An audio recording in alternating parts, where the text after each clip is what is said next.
Good afternoon, I'm Malcolm Jordan and this is your Midday News Fix for Tuesday the 20th of August. The Commerce Commission says our banking system is a two-tier oligopoly, meaning a market with just a few big players and competition isn't working. It's released its study of the sector with recommendations including giving Kiwibank more access to capital to compete better with the Australian banks. Chair John Small says they also want it to be easier for consumers to compare and switch banks. Our recommendations are designed to work together to support new entry and expansion, reduce the regulatory barriers to competition and empower consumers to get better prices and services. Meanwhile, Finance Minister Nicola Willis says she's asked Treasury to work with Kiwi Group Capital, Kiwibank's parent company, on options for raising more capital. That could include from KiwiSaver funds, New Zealand investment funds and investment from everyday New Zealanders. Willis says she also intends to issue a new financial policy remit this year, directing the Reserve Bank to support a more competitive banking sector in its policies and actions.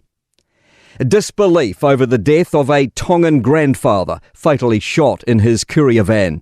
He died after being found in a vehicle with a gunshot wound on a Pakaranga street early yesterday.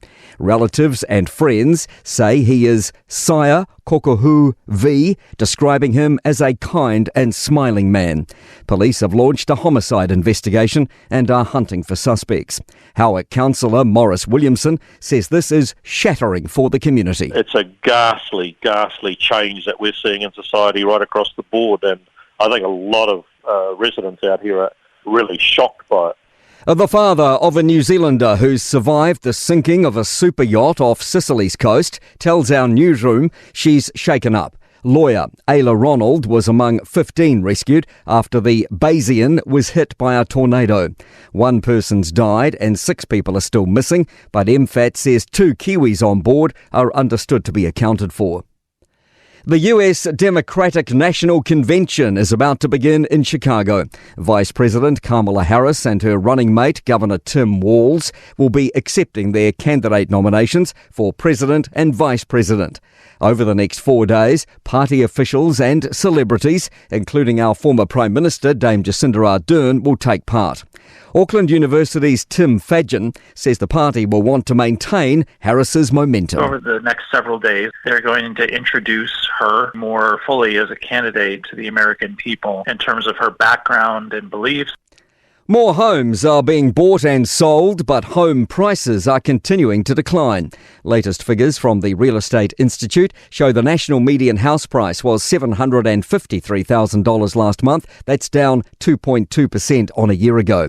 Business reporter Michael Sergel has the numbers. Canterbury's median is down 1.7% and Auckland's median is down 4%. Waikato and Bay of Plenty's medians are unchanged and Wellington's median is up 4.4%. Activity seems to be picking up with both sales numbers and listings volumes increasing. To sport, a blunt appraisal from Tottenham manager Ange Postecoglou after being held to a 1-1 draw by Leicester City to open their Premier League season.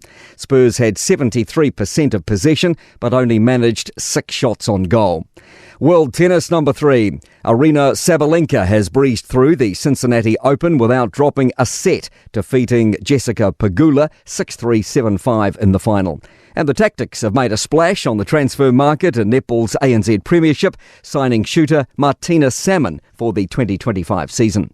I'm Malcolm Jordan. That's your latest news fix. We'll be back with the next update at 5 p.m. from the Newstalk ZB newsroom.